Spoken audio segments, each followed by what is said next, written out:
দেখছি সে আমার কাছে চলে আসছে তাকে একটু আদর করার জন্য, তাই তাকে আমি একটু আদর করতেছি। আর আমার গরুগুলোকে আমি ইদানিং দেখতেছি আঠাল, তাদেরকে খেয়ে ফেলতেছে। এই যে দেখেন ছোটো ছোটো আঠালগুলা, তাদেরকে অনেকগুলা আঠাল খেয়ে ফেলতেছে। তারা মানুষের আদর পেতে খুবই ভালোবাসে।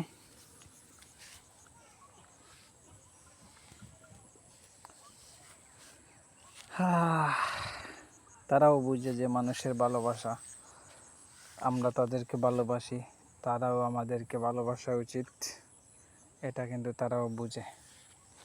এই যে আমি এখানে বসেছিলাম, সে ওইখান থেকে চলে আসছে আমার কাছে এসে সে তার মাথাটা পেতে দিচ্ছে, আমি যেন তাকে একটু আদর করে দেই। চল আরও একটু দিই, অনেক তো দিলাম, আর একটু আদর করে দিই। এইভাবে মাথাটা পেতে দিয়ে বড় হও, ঠিক আছে? তাড়াতাড়ি বড় হওয়ার দরকার নেই, আস্তে আস্তে বড় হলেই চলবে। আমার এত তাড়া নেই, তাদের পিছনে আমি 1 টাকাও খরচ করি নাই বললেই চলে। এই দেশি গরু পালনে একটা লাভ যেটি হচ্ছে তাদের পিছনে খরচ করতে হয় না, শুধুমাত্র এই যে ঘাস আছে আমাদের নিজেদের এই ঘাসগুলো তারা এখন খেতেই চায় না। মাঠে প্রচুর পরিমাণ ঘাস আছে, মাঠে দিলে এই যে দেখেন আমার গরুটা কি উপোস আছে, একেবারে খেয়ে আসছে। এই যে দেখ, আর এইখানে আমার বাড়ির পাশে কত ঘাস, এইগুলা পর্যন্ত তারা খেতে চাইছে না।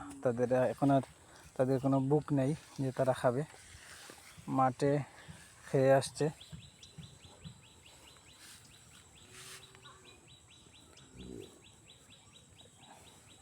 এই আঠালগুলা গরুকে স্বাস্থ্য হতে যায় না। মশাগুলা, অনেক মশা, প্রতিদিন রাতে কোয়েল দেই, তারপরও মশা। এখন আমি সন্ধ্যা প্রায় হয়ে গেছে, তাদেরকে আমি নিয়ে যাব, বাড়িতে নিয়ে যাব। এই তো আমাদের বাড়ি, নিয়ে যাব ইনশাল্লাহ। আর এই যে লালপরি, এই ছোট্ট লালপরিটা অনেক দুষ্টুমি করে, ঠিক আছে? কী চাও তোমাকেও আদর করে দেবো? জিব্বা বের করছো কেন? এই যে দুধু আছে এখানে, খেয়ে ফেলো। জিব্বা বের করে আমাকে চাটতে চায়। দেখ, তোমাকে আদর দিব? আচ্ছা, আদর করে দিচ্ছি। এই যে তুমি শুধু শুধু শুধু শৈতানি করো আমার সাথে। না, তোমাকে আদর দিব না, তুমি শৈতানি করো, সরো ওখান থেকে। ওইটাকে আমি আদর দিব, সে আদর চায়। ওই যে সে আমার সাথে শৈতানি করতে চায়, কি একটা অবস্থা।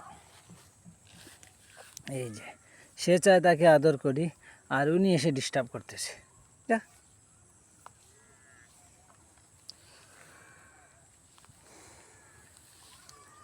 আর ওই 2টা আছে বাড়িতে,